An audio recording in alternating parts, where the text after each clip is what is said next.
اور اب کچھ آگے کو زبان مت چلانا، اور ان حرام کے جنوں کا تم کو اتنا دھیان ہے تو ہم لوٹ جاتے ہیں۔ نہیں نہیں، یہ کیسے ہو سکتا ہے؟ گلاب بانو سراسیما ہو گئی۔ پھر دیر مت کرو، دروازہ کھلواؤ۔ گلاب بانو کے چہرے کی لالی پھیکی پڑ گئی، اس کا چہرہ ہی بدل گیا تھا۔ لرزتے ہونٹوں سے کچھ کہا چاہتی تھی، چپ رہی، اور چند لمحوں کے سکوت امیز تذبذب کے بعد اس نے اچھو کو اشارہ کیا۔ اندر وسیع و ریز کمرے میں تو منظر ہی دوسرا تھا۔ یہ تو کچھ اور ہی جگہ تھی، کسی نواب یا راجا کا شبستان۔ ہال مانند کمرے میں چہار اطراف دیواروں سے 1.5 گز آگے چھوٹی چھوٹی محرابیں، دیواروں میں جا بجا بنے طاقوں پر روشن شمعیں، محرابوں پر لٹکے رنگ برنگے پردوں سے چھنتی چھلکتی روشنیاں۔ کمرے کے وسط میں ایک بڑا فانوس جگمگا رہا تھا، منقش ستونوں سے لگے ہوئے لکڑی کے آرائشی سامان پر تازہ گلدستے، سارا کمرہ خوشبوؤں میں بسا ہوا۔ ایک جانب بسنتی لباس میں سازندوں کا ٹولہ، دو اطراف قالین، بیچ کے فرش پر غالباً لکڑی کی باریک پرت بچھی ہوئی تھی کہ گھنگروں کی چھنک اور رقص کے دوران پیروں کی دھمک قالین کی عباظت سے متاثر نہ ہو۔ دروازے کی دائیں طرف گریبان کڑے ہوئے سلکی کرتوں اور سفید پاجاموں میں 3 بدمست آدمی بیٹھے ہوئے تھے۔ ان کی وضاقت سے ظاہر تھا کہ دھوپ سے کنارہ رہا ہے۔ چہرے دمک رہے تھے۔ پختہ عمر کے ایک کم قامت شخص کے جسم پر چربی کی تہیں چڑھی ہوئی تھیں، دوسرا بھی لگ بھگ اسی کی عمر کا تھا، قد میں کچھ نکلتا ہوا اور نسبتاً کم فربا، تیسرے کی عمر 35 سال کے قریب ہوگی۔ جسم توانا تھا، لیکن قدرے ابھرے ہوئے پیٹ نے غیر متوازن کر دیا تھا۔ ان کی سلکی شالیں پیروں پر گری ہوئی تھیں، تینوں کی رنگت کم و بیش گندمی تھی۔ 8واں رنگ دولت کا ہوتا ہے، جو ان کی اصل رنگت پر غالب تھا۔ ان کی نشست کے پاس ایک گوشے میں شفاف شیشے کی میز پر سراہیاں اور جام رکھے ہوئے تھے۔ ان کی نشست کے پاس ایک گوشے میں شفاف شیشے کی میز پر سراہیاں اور جام رکھے ہوئے تھے۔ تینوں کے پہلو میں نیم عریاں لڑکی تھیں اور تینوں کے پہلو میں نیم عریاں لڑکیاں تھیں، وہ انہیں تقریباً دبوچے ہوئے تھے۔ ان کے سامنے لکڑی کے فرش پر 3 دلکش اور نخیز لڑکیاں رقص کناں تھیں، 2 پیچھے 1 آگے۔ آنے والی لڑکی تو بقول شہی سے چاند کا ٹکڑا تھی، جیسے سونے کی بنی ہو۔ حجرے کی محفلوں میں ایسا لباس میں نے پہلی بار دیکھا تھا، ہلکے ریشمی کپڑے میں اس کا بدن چھپائے نہ چھپ رہا تھا۔ اس کے عقب میں دونوں لڑکیوں کا بھی کچھ یہی حال تھا۔ سامنے والی لڑکی یقیناً گل رخ تھی، ستا ہوا کھچا ہوا بدن، نقش و نگار سے نپی تلی، کمر برائے نام، نخوت کی علامت، پھولے ہوئے نتنے۔ کسی نے کہا ہے کہ حسن و جمال پر ناز و ادا مستضاد ہے، عشوہ و غمزے کے بغیر حسن شاید نامکمل رہتا ہے۔ اس کا بدن خم خم تھا، گھنی سیاہ پلکوں کے درمیان بڑی بڑی مسکراتی آنکھیں، پارا بھرا لچکتا بل کھاتا ہوا سراپا۔ دروازہ عبور کر کے ہم جیسے ہی کمرے میں داخل ہوئے تو سارا کچھ ٹھہر سا گیا، ساز بھی لمحے بھر کے لیے منجمد ہو گئے۔ بائیں طرف کی نشست پر ابھی ہم بیٹھے ہی تھے کہ گلاب بانو کے اشارے پر سازندوں نے پھر ساز بجانے شروع کر دیے۔ لڑکیوں کے رقص میں بھی پہلے سے کہیں زیادہ تیزی آ گئی۔ گلاب بانو اپنے تینوں خاص مہمانوں کے پاس سر جوڑ کے بیٹھ گئی تھی۔ ہماری ناگہاں آمد پر ان تینوں کی آنکھیں پھیل گئی تھیں اور چہروں پر خون سمٹ آیا تھا۔ گلاب بانو نے مدبانہ ملتجیانہ انداز میں نوجوان سے کچھ سرگوشیاں کی۔ نوجوان کے دونوں ساتھی بھی گلاب بانو کی صراحتیں سننے کے لیے قریب ہو گئے اور پہلو میں دبکی لڑکیوں پر ان کی گرفت ڈھیلی پڑ گئی۔ سازندوں نے گلاب بانو کو ان سے ہم کلام دیکھ کے ساز دھیمے کر دیے تھے۔ ان تینوں صاحبان زر کے اعتبار سے عیاں تھا کہ خاصی دیر سے وہ خم لنڈھاتے رہے ہیں، ہاتھ پیر ان کے تابع نہیں رہے تھے۔ شراب دماغ کی نفی کرتی، جو بہت الجھاتا، تھکا دیتا اور منمانیاں کرتا رہتا ہے۔ گلاب بانو نے ضرور ہمارے بارے میں انہیں بتانا چاہا تھا۔ سن کے نوجوان نے مشتعل نظروں سے ساتھیوں کی طرف دیکھا، وہ بھی برہم تھے۔ گلاب بانو کی گزارش انہوں نے سنی انسنی کر دی اور کسی تامل کے بغیر ہمیں محفل سے نکل جانے کا حکم دیا۔ گلاب بانو ہاتھ جوڑ کے بنتی کرتی رہی، وہ خاصی حواس باختہ لگ رہی تھی، ایسے کسی تجربے سے پہلے کب واسطہ پڑا ہوگا۔ رقص کرتی لڑکیاں بھی رقص کرنا بھول گئی تھیں، تیز قسم کا کوئی پوربی گیت گاتی گلرخ کی آواز بھی بہکنے لگی تھی۔ اس مرتبہ کئی مرتبہ گلاب بانو نے بیچارگی سے ہم پر نظر کی۔ ہم بظاہر مطمئن، بیاباطن مضطرب سارا تماشا دیکھ رہے تھے۔ گلاب بانو کی مسلسل التجا پر ادھیڑ شخص اوسان کھو بیٹھا، تیش میں آ کے اس نے جام فرش پر پھینک دیا۔ شراب کے چھینٹے ان تینوں اور گلاب بانو کے کپڑوں چہروں پر جا بھٹکے تھے۔ جام چونکہ قلین پر پٹکا گیا تھا، اس لیے کرچیاں دور تک نہ جا سکیں۔ گلاب بانو نے دوبارہ اپنے قریب بیٹھے نوجوان کے پیر چھوئے اور 10 بستہ تحمل کی درخواست کی۔ اس کی منتوں کا الٹا اثر ہوا، وہ تو وحشی ہو گیا۔ الٹے ہاتھ سے اس نے گلاب بانو کے منہ پر تماچا رسید کر دیا۔ ہم میں سے پھر کسی سے ہاتھ پاؤں توڑے بیٹھا رہا نہ جا سکا۔ ہم میں سے پھر کسی سے ہاتھ پاؤں توڑے بیٹھا رہا نہ جا سکا۔ جمرو اور سارٹے یکلخت اپنی جگہ سے اٹھ پڑے اور نوجوان کی طرف لپکے۔ انہیں بڑھتا دیکھ کے نوجوان نے کمال پھرتی سے کرتے کے نیچے پیٹی میں اڑسا ہوا تمنچا نکال لیا۔ گلاب بانو واویلا کرتی ہوئی درمیان میں آ گئی تھی۔ نوجوان نے حقارت سے اسے ایک طرف جھٹک دیا۔ اس کے دوسرے ہاتھ میں اٹھے تمنچے کا رخ اپنی جانب امڑتے ہوئے جمرو اور ساٹے کی طرف تھا۔ گرنے کے باوجود گلاب بانو فوراً کھڑی ہو گئی تھی۔ نوجوان اور اس کے معمر ساتھی بری طرح مشتعل تھے اور ایک طرح نوجوان کو مہمیز کر رہے تھے۔ میرا ماتھا ٹھنکا اور اندازہ کرنے میں کوئی دیر نہیں لگی کہ چند لمحوں میں کیا سے کیا ہو سکتا ہے۔ نوجوان نے تمنچے کی زد پر اور گالیوں کے درمیان ہمیں فی الفور دفع ہو جانے کا حکم دیا۔ ساڑھے جمرو اور زورا کے ہاتھ جیبوں میں چلے گئے تھے۔ میں نے چھپٹ کے ان دونوں کو پیچھے سے جا لیا اور بددقت دائیں بائیں کرنے کی کوشش کی۔ ادھر ہاتھ اٹھا کے میں نے مفاہمانہ لہجے میں نوجوان سے کہا، ہم جاتے ہیں، جا رہے ہیں۔ میری زبان سے یہ سن کے جمرو اور ساڑھے کو ششدر ہونا چاہیے تھا۔ ان کے گلے میں باہیں جکڑ کے میں نے ان سے پرے ہو جانے کی عاجزی کی کہ کم از کم میری خاطر وہ میری بات مان لیں۔ وہ آپے میں نہیں تھے اور انہیں روکنا بہت مشکل ہو رہا تھا۔ ان کے پیر پکڑنے کے لیے میرے ہاتھ پنڈلیوں تک گئے تھے کہ زچ سے ہو کے وہ فرش پر پیر پٹکنے لگے۔ اس وقت نسیم میاں نے میرا ساتھ دیا۔ زورا کا جسم بھی پھڑک رہا تھا۔ نسیم میاں نے اسے قابو میں کیا۔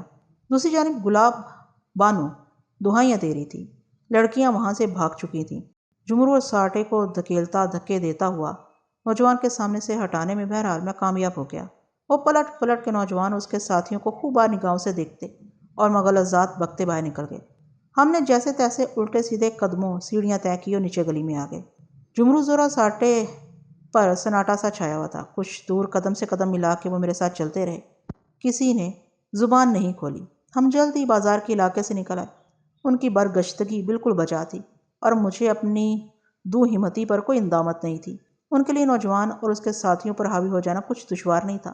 گلاب بانو کے زوردار ممدوحین کی آنکھیں پوری طرح کھلی ہوئی تھیں لیکن دماغ پوری طرح حاضر نہیں تھا۔ نوجوان کے ہاتھ میں تمنچا تھا اور وہ اپنے بس میں دکھائی نہیں دیتا تھا۔ شراب سے تیز مال و زر کا نشہ ہوتا ہے۔ جمرو اور ساٹے کے پاس چاقو تھے جو انہوں نے بروقت باہر نکال لیے تھے۔ وہ اپنے بل اور اڈے سے تعلق کے ضم سے آسودہ تھے۔ دوسرے لمحے کچھ بھی ممکن تھا۔ ہم میں سے کوئی تمنچے کی زد پر آ جاتا یا ان میں سے کوئی جمرو اور ساٹے کے چاقوؤں کی۔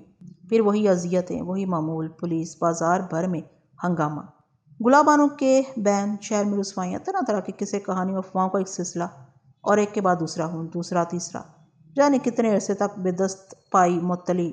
جمرو، زورا اور ساٹے اتنا کچھ نہیں جانتے تھے جتنا کچھ میں دیکھ چکا اور آزما چکا تھا۔ بے شک انہیں اڈے کے آدمیوں کی سبکی، دور دور تک بیٹھی استاد وٹھل کے اڈے کی ہیبت پر ذک آنے کا خیال مضطرب کیے ہوگا۔ انہوں نے مطلق نہیں سوچا کہ یوں وٹھل کے اڈے سے متعلق آدمیوں کی برداشت اور ہوش مندی کا پہلو بھی تو نہاں ہے۔ آج کے بعد کل بھی تو آنی ہے۔ آج کی پسپائی ہمیشہ کے لیے نہیں ہے۔ پرورش سے غصہ کچھ پینا ہو جاتا ہے۔ میرے جسم و جاں میں بھی ان سے کچھ کم آگ نہیں لگی تھی، لیکن کہتے ہیں غصے میں نظر ثانی کا جبر یا زہر مفید رہتا ہے۔ برداشت اور ہوش مندی کی بھی اپنی ایک ساکھ ہوتی ہے، وحشت اور غضب سے زیادہ مؤثر۔ بازار کے سرے پر رات بھر کھلے ایک چائے خانے میں لے جا کے میں نے انہیں یہی عواقب و نتائج باور کرانے کے اپنے طور پر جتن کیے۔ صاف ظاہر تھا کہ میری حجتوں سے وہ متفق نہیں ہو پائے۔ ان کی خاموشی محض مروت ہے، میرا اتنا نہیں تو استاد وٹھل کے عزیز از جاں کا لحاظ۔ ہم اڈے واپس آ گئے۔ رات اتنی زیادہ نہیں ہوئی تھی۔ اڈے پر کسی حد تک چہل پہل تھی۔ وٹھل چوکی سے اٹھ چکا تھا۔ جامو اڈے کے لوگوں کے درمیان گرا کسی معاملے میں الجھا ہوا تھا۔ ان سب کو نظر انداز کرتا ہوا اپنے کمرے میں آ کے میں بستر پر دراز ہو گیا۔ جمرو، ساٹے اور زورا کی مغایرت سے یوں محسوس ہو رہا تھا جیسے مجھ سے واقعی کوئی کوتاہی ہو گئی ہے۔ خود کو قائل کرتے کرتے کسی وقت آنکھ لگ گئی۔ یہ خواب دیدگی بھی کس اطمینان سے ممکن ہوئی ہوگی۔ جمرو، زورا اور ساٹے کو نیند نہیں آئی ہوگی۔ صبح جلدی آنکھ کھل گئی تھی لیکن اٹھنے کو جی نہیں چاہا۔ بستر میں پڑا کروٹیں بدلتا رہا۔ اڈے کے کسی آدمی کی دستک پر آخر مجھے اٹھنا پڑا۔ 10 بج چکے تھے۔ چوکی پر اچھے خاصے لوگ وٹھل کا محاصرہ کیے ہوئے تھے۔ ساٹے، جمرو اور زورا بھی وہاں موجود تھے، چپ چپ اور بجھے بجھے سے۔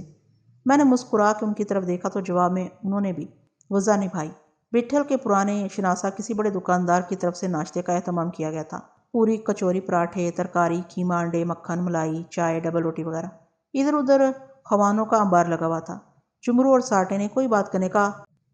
ساٹے سے کوئی بات کرنے کا موقع نہ مل سکا۔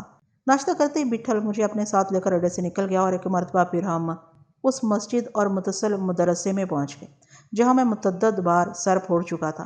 ایک دفعہ تو میں اور بٹھل مولوی صاحب کے چھوڑے ہوئے سامان کی تلاشی میں بھی کامیاب ہو گئے تھے۔ بٹھل نے ملک بازار اور اسٹریٹ کی دکانوں پر بھی معلوم کیا، خصوصاً مراد آبادی برتنوں کی دکانوں پر۔ اب شہر کے نواحی علاقوں میں جانے کی کوئی تک نہیں تھی۔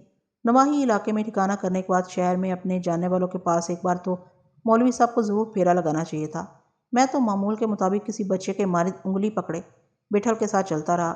اس کی طرح میرا ذہن بھی اس بعید ترین گمان سے ناآلودہ نہیں تھا کہ نواب ثروت کے سانحے کے بعد بدحواسی میں مولوی صاحب کسی طرف بھی منہ اٹھا سکتے ہیں۔ کہیں نہ کہیں تو انہیں سر چھپانا ہی ہے۔ کولکتے میں ان کی موجودگی کا ویسے کوئی امکان نہیں تھا، مگر ہو سکتا ہے دماغ میں کچھ سما گیا ہو کہ یہاں ان کی واپسی اور قیام کی توقع میرے لیے خارج از تصور ہوگی۔ کبھی چراغ تلے کی جگہ زیادہ محفوظ ہوتی ہے۔ کلکتہ سب سے بڑا شہر ہے، بھیڑ میں گم ہو جانے کے امکانات یہاں زیادہ ہیں۔ سارا علاقہ ان کا دیکھا بالا ہے، شناساؤں کی بھی کثرت ہے۔ ہو سکتا ہے اب کہ اس طرف آنے کی انہوں نے جرت کر لی ہو۔ اور کچھ نہیں ہوا، کسی کو مولوی صاحب کی خبر نہیں تھی۔ اندھیرا تو کبھی سمندر سے بڑا، سمندر سے گہرا ہوتا ہے۔ ہمیں اندھیروں میں ہاتھ پاؤں مارتے رہنے کی عادت ہو گئی۔ اپنے معمول کا فریضہ انجام دے کے سپہر تک ہم اڈے لوٹ آئے۔ 4 بج رہے ہوں گے، دھوپ پوری ہو چکی تھی۔ ہم ابھی اڈے پہنچے تھے کہ تیجا نے چوکی پہ آ کے بٹھل کے کان میں سرگوشی کی۔ اپنا اومکار بڑا مچھڑ۔ بٹھل نے حقے کی منال ہونٹوں سے ہٹا کے تعجب سے پوچھا، اب تک وردی ڈالے ہوئے کیا؟ چھٹی نہیں ہوئی؟ چھٹی نہیں ہوئی اس کی؟ کب کی استاد، اب وردی میں نہ ہیں، 4 آدمی اور بھی ساتھ ہیں۔ تیجا نے مستعدی سے جواب دیا، گھوڑا گاڑی میں آئے ہیں۔ پورا پولیسیہ ہے؟ بٹھل نے حقے کا کش بھرتے ہوئے کہا۔ ساری عمریہ ڈنڈا گھماتا رہے، پولیس کا ڈنڈا تو جادو کا ہوتا ہے۔ بٹھل سے اجازت لے کے تیجا فوراً باہر چلا گیا اور قریباً 1 منٹ میں لوٹ آیا۔ اس کے ساتھ سب سے آگے دراز قامت، سانولی رنگت گہروے کرتے، سفید پاجامے اور کھادی کے کوٹ میں ملبوس عمر رسیدہ شخص کا میں چہرہ آشنا تھا۔ وہ کلکتہ پولیس میں کسی بڑے عہدے پر فائز تھا۔ جسم کچھ بھاری ہو گیا تھا اور سفید مونچھیں بھی کچھ اور دراز اور گھنی ہو گئی تھیں، اور کوئی شکاری معلوم ہوتا تھا۔ اومکار کے عقب میں جو 4 آدمی دروازے سے داخل ہوتے نظر آئے، ان میں 3 وہی مستانے تھے جنہوں نے گزشتہ رات گلاب بانو کے بالا خانے پر ہم سے بدسلوکی کی تھی۔ میری طرح جمرو، ساٹھے اور زورا کا حال بھی دیگر ہوا۔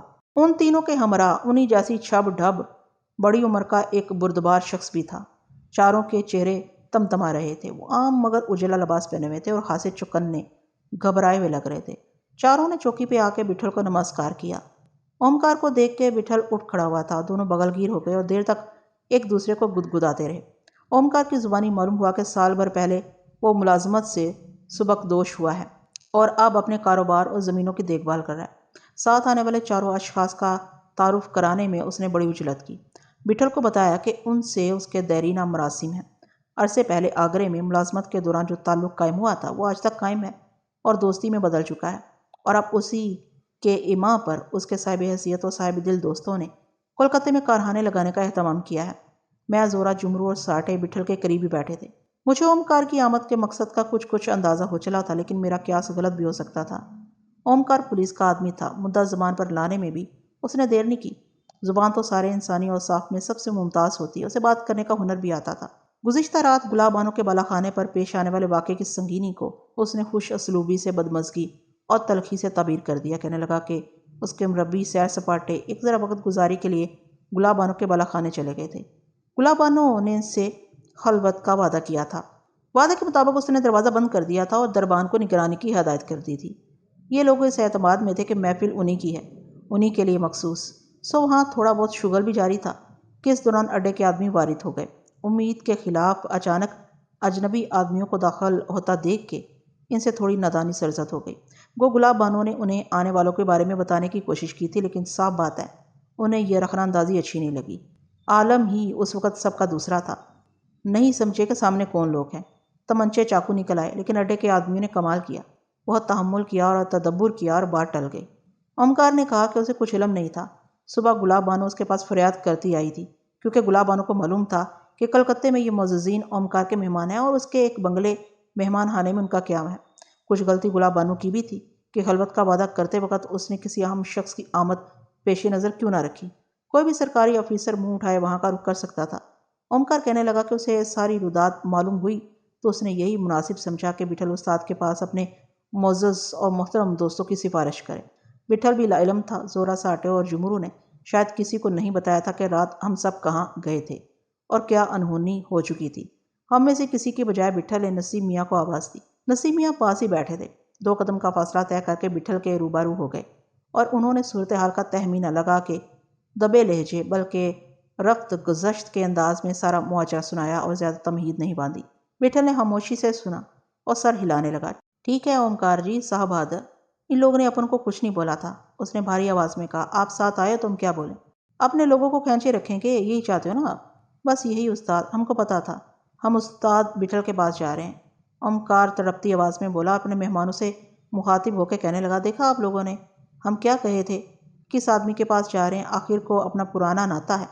ان چاروں نے ہاتھ جوڑ کے پھر بٹھل کو نمسکار کیا اور سب سے معمر آدمی نے واسکٹ کی جیب میں ہاتھ ڈال کے وزنی لفافہ نکالا اور بٹھل کے آگے رکھ دیا۔ یہ کیا ہے؟ بٹھل نے ترشی سے پوچھا۔ اسے رکھ لو استاد، ان کی خوشی یہی ہے، اومکار رازدارانہ انداز میں بولا۔ آپ ساتھ آئے ہو اپنے لیے اتنا بہت ہے، بٹھل نے کسمسا کے کہا۔ اٹھا لو اسے صاحب اور جا کے کسی مندر پہ چڑھا دو، ایک آدھ کی بلی ہونے سے رہ گئی، اپنے کو پتہ ہے کس کے کارن۔ ٹھیک کہتے استاد، بس بھگوان کی کرپا ہوئی۔ اومکار نے بازو پھیلا کے افسردگی سے اعتراف کیا اور لفافہ بٹھل کے پیروں کی جانب کھسکاتے ہوئے بولا، پر اسے تو اب سویکار ہی کر لو۔ نہ زیادہ مت بولو اومکار جی، بٹھل نے اکڑی ہوئی آواز میں کہا۔ اب آپ جاؤ۔ معمر شخص نے اومکار کے اشارے پر ہچکچاتے ہوئے لفافہ اٹھا لیا۔ وہ سارے جلدی چلے گئے۔ ان کے جانے کے بعد بٹھل نے ہم سے کوئی باز پرس نہیں کی۔ وہ حقے کے کش لیتا گمسم بیٹھا رہا۔ اس اثناء میں توقع کے مطابق میرے نزدیک موجود جمرو، ساٹے اور زورا کچھ اور پاس آ گئے اور زورا نے میرے ہاتھ پر جسم کا سارا زور ڈال دیا۔ کچھ یہی حال جمرو اور ساٹے کا تھا۔ انہوں نے میرے دونوں بازو جکڑ لیے، زبان سے کچھ نکالے لیکن آنکھیں بھی تو کلام کرتی ہیں، اور کبھی کبھی تو زیادہ فصاحت اور بلاغت سے۔ لفظ تو لہجے کے محتاج ہوتے ہیں، آنکھیں تو بجائے خود لہجہ ہوتی ہیں۔ سورج واپسی کی جلدی میں تھا۔ اومکار اور اس کے دوستوں کو گئے پون گھنٹہ گزرا ہوگا کہ سونک گھاچی کے مکھیا اور اس کے 2 جواریوں کے ساتھ گلاب بانو اڈے پر آن وارد ہوئی، واجبی بناؤ سنگار کیے، نہایت سادہ لباس میں، چوڑی دار پاجامہ، لمبا کرتا، دوپٹے سے سر ڈھکا اور چادر میں بدن لپٹا ہوا، مٹھائی اور پھولوں کے ٹوکرے ساتھ لائی تھی۔ گزشتہ رات کی رودات سنانا چاہتی تھی کہ بٹھل نے اسے روک دیا اور صرف اتنا کہا، کوٹھا ہی رہنے دو تو ٹھیک ہے۔ گلاب بانو کے بدن میں جھجری سی آئی، سر جھکائے لجاجت سے بولی، یہی ہوگا استاد، بندی کو رات کا سبق یاد ہے، آگے کوئی شکایت نہیں ہوگی۔ وہ اٹھ گئی، چلتے چلتے اس کی نظر مجھ پر گئی اور آ کے میرے عین سامنے بیٹھ گئی۔ اس نے مخصوص انداز میں مجھے تسلیم کی اور ادھر ادھر اضطراری طور پر دیکھتے ہوئے آہستگی سے بولی، بندی کو آپ کا انتظار رہے گا۔ میں نے کوئی جواب نہیں دیا۔ اس کی آواز اور دھیمی ہو گئی، کترائے ہوئے لہجے میں چپکے سے بولی، جب آپ اشارہ کریں گے گل خدمت میں پیش ہو جائے گی۔ میں نے آنکھیں میچ لیں۔ گلاب بانو پھر وہاں نہیں ٹھہری۔ مسلسل 5 دن تک ہم آس پاس کی بستیوں میں جاتے رہے۔ روز سورج غروب ہوتے وقت اڈے پر ہماری واپسی ہوتی تھی اور اس وقت ایک اژدھام بٹھل کا منتظر ہوتا تھا۔ دکاندار، علاقے کے خاص آدمی، پرانی جان پہچان کے لوگ، مختلف اڈوں کے استاد، کئی کارخانے داروں کی طرف سے نظریں آئی تھیں۔ پولیس کے کئی آدمی بھی سادہ لباس میں بٹھل سے ملنے آئے تھے۔ لوگوں کی بے اندازہ آمد کی ایک اور وجہ یہ بھی تھی کہ شام سے رات گئے تک صرف بٹھل چوکی پر بیٹھتا تھا اور اس نے 7ویں دن اپنی واپسی کا اعلان کر دیا تھا۔ ادھر اڈے کے بہت سے معاملات اس کی آمد کی وجہ سے رکے ہوئے تھے۔ علاقے کے بعض لوگ اپنے ذاتی مسائل، مناقشے لے کے اس کے پاس آنے لگے تھے۔ بٹھل کو ساری رودات سننی پڑتی اور مخالف لوگوں کی طلبی، ان سے جرا کرنا، فیصلہ سنانے کا ناروا کام بھی کرنا پڑتا۔ ان میں چند خاندانوں کے طلاق کے معاملات تھے اور کام چوری، کاہلی، گھر کا خرچ ادا نہ کرنے، مار پیٹ، گالم گلوچ، کسی کی جگہ پر ناجائز قبضے کرنے کے چھوٹے موٹے واقعات بھی شامل تھے۔ ان لوگوں سے بٹھل کے پرانے مراسم تھے۔ شادی بیاہ میں بٹھل کی مرضی کو دہل رہا تھا۔ علاقے کے لوگوں میں ایسی شناسائی کے لیے جاموں کو بھی بہت زمانہ چاہیے تھا۔ بھتے کی تقسیم، علاقوں کی حدود کا تعین اور پولیس سے باہمی طور پر نپٹنے کے مشوروں میں باقی وقت نکل جاتا۔ 3 دن سے یہی ہو رہا تھا۔ شام کو اڈے پر آ کے بٹھل کو ایک پل کے لیے فرصت نہیں ملتی تھی۔ جاموں اور اڈے کے بہت سے آدمیوں کے کہنے پر بٹھل نے 2 دن کا اضافہ اور کر دیا تھا۔ عمارت میں سب کے لیے کھانا تیار ہوتا رہا، لیکن کسی رات محفل نہیں جمی۔ بٹھل نے جاموں کو سختی سے منع کر دیا تھا۔ 5ویں دن صبح ہی صبح مولوی صاحب کی تلاش کی بجائے بٹھل نے جیل خانے جانے کا عزم کیا۔ جاموں، ساٹے، زورا اور جمرو کے علاوہ میں بھی ساتھ ہو گیا۔ پہلے میرا ارادہ نہیں تھا، پھر میں نے خود کو تلقین کی، اڈے کے آدمیوں کو جیل خانے سے یہ مغایرت زیب نہیں دیتی۔ ٹڈا وکیل بھی ہمارے ہمراہ تھا۔ اڈے کے لوگ چھوٹی بڑی مدت کے لیے ہمیشہ جیل میں رہتے ہیں۔ اتنے عرصے اور جیل کی حدود میں قدم رکھتے ہوئے دل گھبرانے لگا تھا۔ سب کچھ وہی تھا، وہی در و بام، وہی جالے اور دیواروں پر داغ دھبے اور بوسیدگی۔ جیل میں وقت یوں بھی رنگتے ہوئے گزرتا ہے۔ یہاں میں نے 7 سال کے قریب عرصہ گزارا تھا، ایک ایک دن گن گن کے۔ عملے کے بہت سے لوگ بدل چکے تھے، لیکن نچلے درجے کے بیشتر ملازم اپنی جگہوں پر تعینات تھے۔ وہ مجھے پہچان گئے اور مجھ سے لپٹ گئے۔ ان میں جیلر صاحب کا پرانا خدمتگار رام داس بھی تھا۔ وہ تو رونے لگا، اس کی کمر کچھ اور جھک گئی تھی۔ جن ملازموں نے ساری زندگی جیل کی 4 دیواری میں قیدیوں کی نگرانی کرتے گزار دی تھی، ان میں اور قیدیوں میں کتنا فرق ہے۔ رام داس کی پوری زندگی بھی یہیں گزر گئی تھی۔ پرانے جیلر کے بعد نیا جیلر آ جاتا تھا، رام دیس وہیں قائم تھا۔ حقروب اور سنتری وغیرہ جانے کب سے جیل کی دیواروں کے اندر مستقل ملازموں کے لیے مخصوص مکانات میں مقیم تھے۔ قیدی بدل جاتے تھے، یہ لوگ یہیں رہتے تھے۔ جیل کے ان ملازموں کو قیدیوں کے ساتھ رہتے ہوئے یقیناً انسیت ہو جاتی ہوگی، تو پھر قیدیوں کی رہائی پر بچھڑ جانے کا دکھ بھی انہیں ہونا چاہیے۔ جیل کے ان مستقل کارندوں کی حیثیت اور در و دیوار جیسی ہے۔ لوگ آتے، کچھ وقت گزارتے اور اپنے راستوں پر چلے جاتے۔ یہاں عمر قید کے لوگ بھی موجود تھے، مگر ان کی اسیری کی بھی ایک مدت ہوتی ہے۔ بچھڑ جانا انہیں بھی ہوتا ہے۔ یہ کیسا عجیب ہے کہ ایسی رہائی کسی کے لیے خوشی، کسی کے لیے دکھ کا باعث ہے۔ سب کو ایک ساتھ دیکھنا ممکن نہیں تھا۔ بٹھل نے ٹڈے وکیل کو خاص نام بتائے تھے۔ صرف انہی سے ملاقات ہو سکتی تھی، ہمیں اندر جانے کی اجازت نہیں مل سکی۔ ملاقاتیوں کے حصے میں یہ کے بعد دیگرے لوگ آتے رہے اور بٹھل کو دیکھ کے نعرے لگاتے، اچھلتے کودتے رہے۔ بٹھل کو ہر ایک کے جیل جانے کا پس منظر معلوم تھا۔ وہ ان کی کوتاہیوں کی نشاندہی کرتا اور تسلی تشفی دیتا رہا کہ ان کے پیچھے ان کے گھروں کی خبر گیری کی جا رہی اور ٹڈا وکیل ان کی ضمانتیں یا سزائیں کم کرانے کی کوشش کر رہا ہے۔ سب کی زبانوں پر ایک ہی سوال تھا کہ بٹھل آخر کب مستقل طور پر اڈے کی چوکی سنبھال رہا ہے۔ بٹھل نے کوئی حتمی جواب نہیں دیا، سب سے یہی کہا کہ دیکھو ابھی وقت نہیں آیا ہے، ابھی کچھ نہیں کہا جا سکتا۔ دوسرے گوشے میں جیلر صاحب کا مکان تھا، وہیں سونیا رہتی تھی۔ رام داس کو یاد تھا کہ جیلر صاحب کی ایما پر میں نے سونیا کو پڑھانا شروع کیا تھا۔ سونیا کے انجام کا اس کو معلوم نہیں تھا، میں نے بھی اسے نہیں بتایا۔ اپنے غم اپنی آنکھوں میں چھپائے رکھے۔ بے ضرورت سچ نہیں بولنا چاہیے۔ سونیا رام داس کا بہت خیال رکھتی تھی، اسے چاچا بلاتی تھی۔ کاش اس دن ایک گاڑی کی تاخیر ہو جاتی، ہم دوسری گاڑی بھی پکڑ سکتے تھے۔ یوں نہ سونیا ملتی، نہ وہ سب کچھ پیش آتا جو سینے میں پیوست ہو چکا تھا۔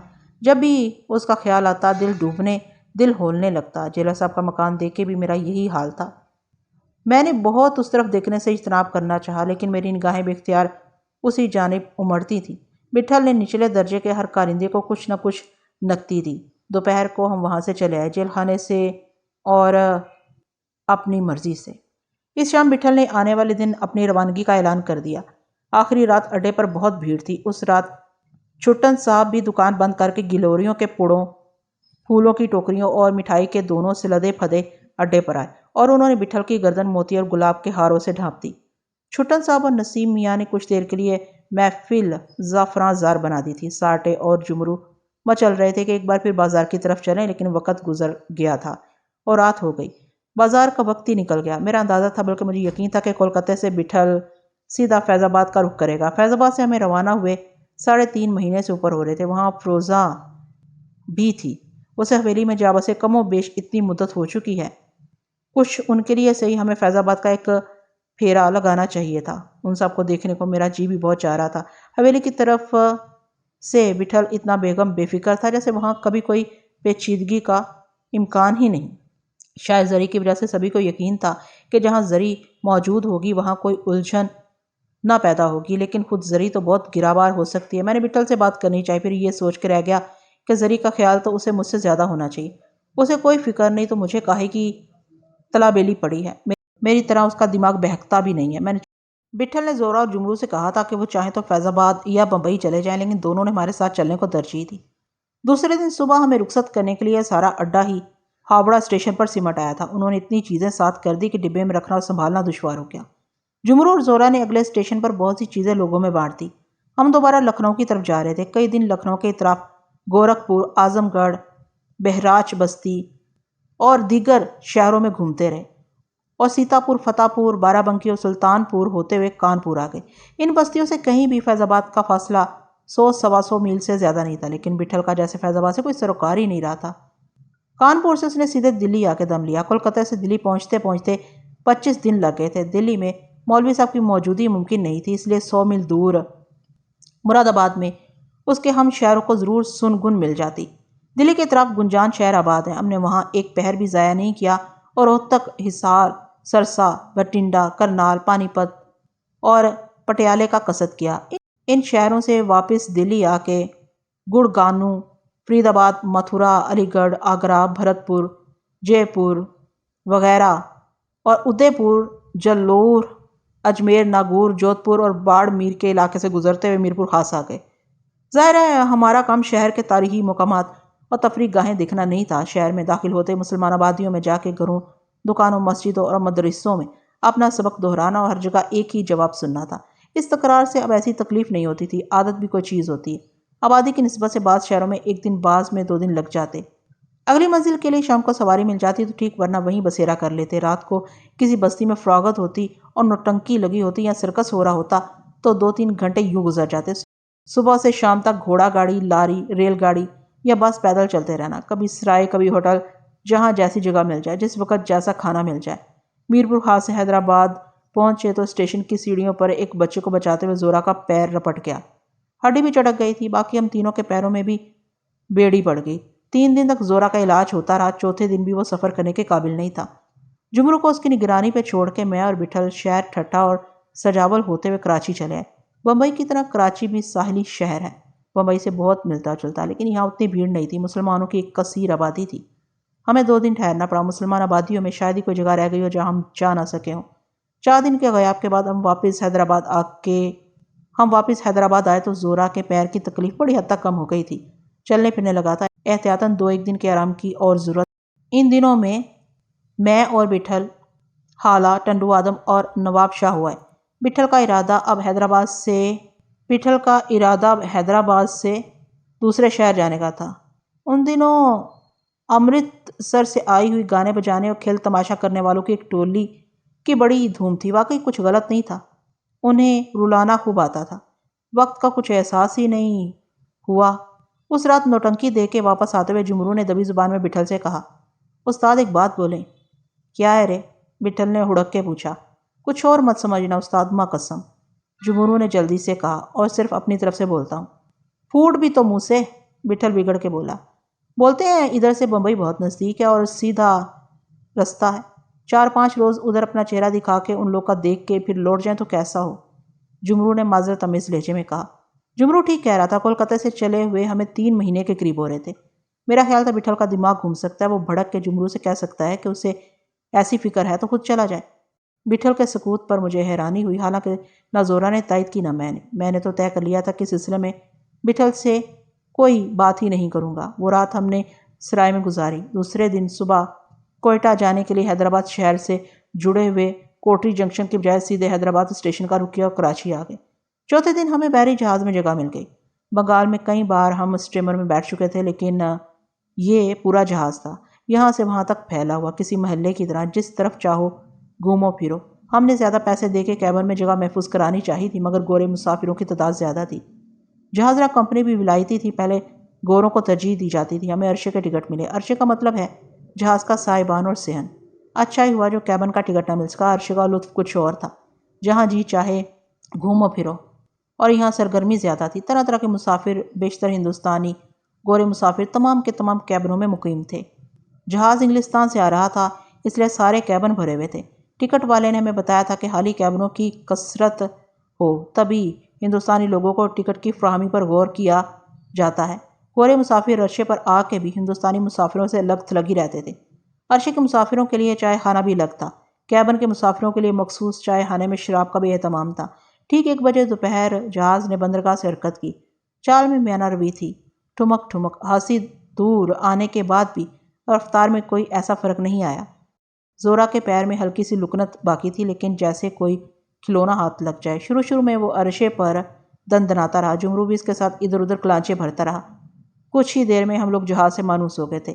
اس سے مناسب سفر شاید کوئی اور نہیں ہوتا، جیسے ہنڈولے میں بیٹھے اور مسلسل کوئی جھولا جھلا رہا ہو۔ سمندری لہروں کا بھی کیا زور، اتنا بڑا جہاز ڈگمگا دیتی ہیں۔ شام ہوتے ہوتے گورے مسافر آگے پیچھے سیڑھیوں سے اتر کر عرصے کی طرف آنے لگے، ان کے چہروں پر آگ جل رہی تھی۔ حبوکا چہرے سب کے سب اتنے تر و تازہ تھے جیسے آج ہی پیدا ہوئے ہوں۔ عورتیں بھی ان کے ساتھ ہی رنگ برنگے لباسوں سے آراستہ۔ عرصے کے ہندوستانی مسافر گوروں کو بڑھتا دیکھ کر اپنی اپنی جگہوں پر سمٹتے گئے۔ وہ دزدیدہ نگاہوں سے مدثر لباس میں چمکتی دمکتی اپنے آپ سے بے پرواہ عورتیں دیکھتے تھے۔ گوری عورتیں ان پر ایک اچٹتی سی مسکراتی نظریں ڈال کر سامنے سے گزر جاتی تھی۔ گورے ہم سے یوں بھی الگ دکھائی دیتے تھے۔ نسل کا تو فرق تھا ہی، محلوق بھی کوئی اور ہی معلوم ہوتے تھے۔ ان کی چال میں تمکنت، تیوروں میں بڑی شان و شوکت تھی۔ ان کی مجموعی وضعقطع میں بردباری تھی۔ محتاط انداز میں ہنستے تھے۔ عورتیں فرش پر پھونک پھونک کر قدم رکھتی تھی۔ نگاہوں میں تجسس تھا اور تجسس میں متانت تھی۔ گوروں کے بچے بالکل چینی گڑے گڑیا کی مثال ہوتے ہیں۔ جی چاہتا ہے گود میں بھر کے خوب پیار کرو۔